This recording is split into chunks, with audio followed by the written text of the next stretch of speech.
Pernah nggak sih ngerasa mentok pas harus milih di antara banyak opsi yang kelihatannya sama-sama bagus? Nah, dalam beberapa menit ke depan, kita bakal bongkar tuntas sebuah metode yang namanya New Weighted Sum Model. Kita ubah konsep yang tadinya rumit jadi alat yang simple banget yang bisa Anda pakai buat ngambil keputusan sulit dengan lebih percaya diri. Kita semua pasti pernah deh ngalamin ini. Contohnya, pas milih mobil baru. Pengennya performa kenceng, tapi bensinnya harus irit. Pengen fitur canggih, tapi harganya juga harus masuk akal. Kriteria-kriteria ini kan rasanya saling tarik-menarik ya, bikin kita pusing. Dan ujung-ujungnya malah nggak jadi milih apa-apa. Nah, gimana kalau ada semacam peta yang bisa nuntun kita melewati semua pertimbangan ini secara logis dan objektif? Itulah gunanya New Weighted Sum Model. Anggap aja ini kayak resep buat mengubah kekacauan pilihan jadi sebuah keputusan yang jernih dan mantap. Oke, siap. Ini dia peta jalan kita. Kita mulai dari masalahnya dulu, terus kita masuk ke 3 langkah intinya. Normalisasi, pembobotan, sama penentuan peringkat. Nanti di akhir, kita bakal lihat apa sih yang bikin metode ini spesial banget. Biar nggak ngawang-ngawang, kita langsung aja pakai contoh nyata dari studi kasusnya ya. Ini bakal jadi panduan kita di setiap langkah perhitungannya. Oke, coba bayangin kita lagi milih vendor. Ada 5 kandidat nih, dari A1 sampai A5. Kita harus nilai mereka berdasarkan 4 kriteria, C1 sampai C4. Nah, ini bagian pentingnya. C1, C2, sama C3 itu kriteria maksimasi. Artinya, makin tinggi nilainya, makin bagus. Mungkin ini soal kualitas layanan atau pengalaman gitu ya.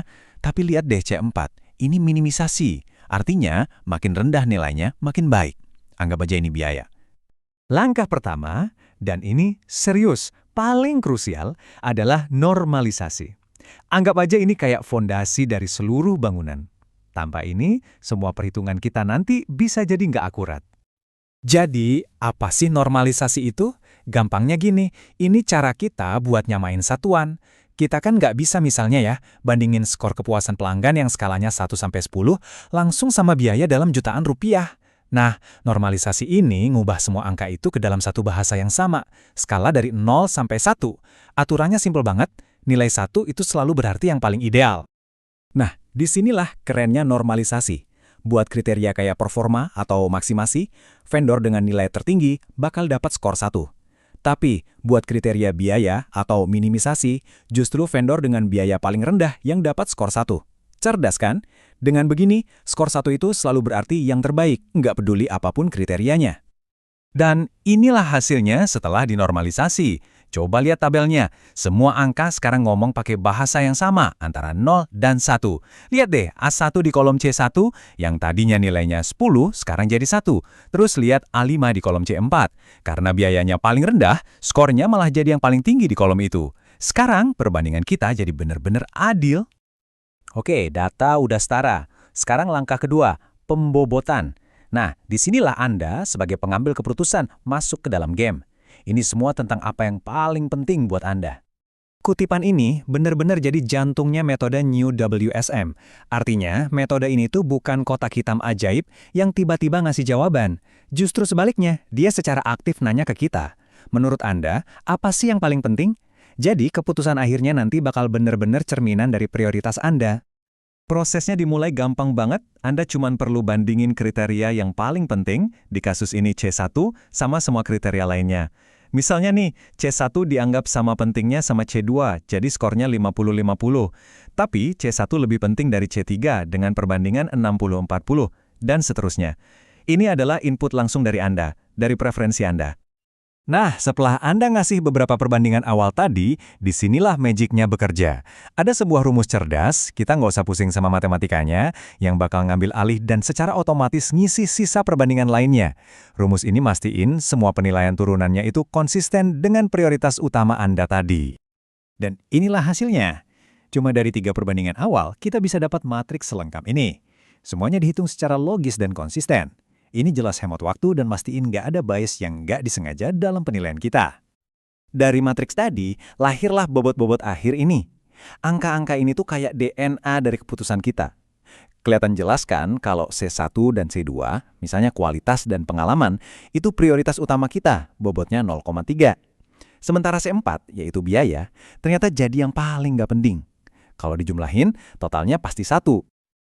Sekarang kita sampai di langkah terakhir, di mana semua kepingan puzzle-nya menyatu. Kita bakal gabungin data yang udah dinormalisasi tadi dengan bobot yang udah kita tentukan. Oke, sekarang kita gabungin semuanya. Tiap angka di tabel ini tuh hasil perkalian simple aja. Skor performa dari langkah 1 dikaliin sama tingkat kepentingan dari langkah 2. Anggap aja ini kayak rapor akhir buat tiap vendor di setiap mata pelajaran yang udah kita kasih bobot. Terus, gimana cara nemuin pemenangnya? Wah, gampang banget. Tinggal jumlahin aja semua nilai di tiap baris ke kanan.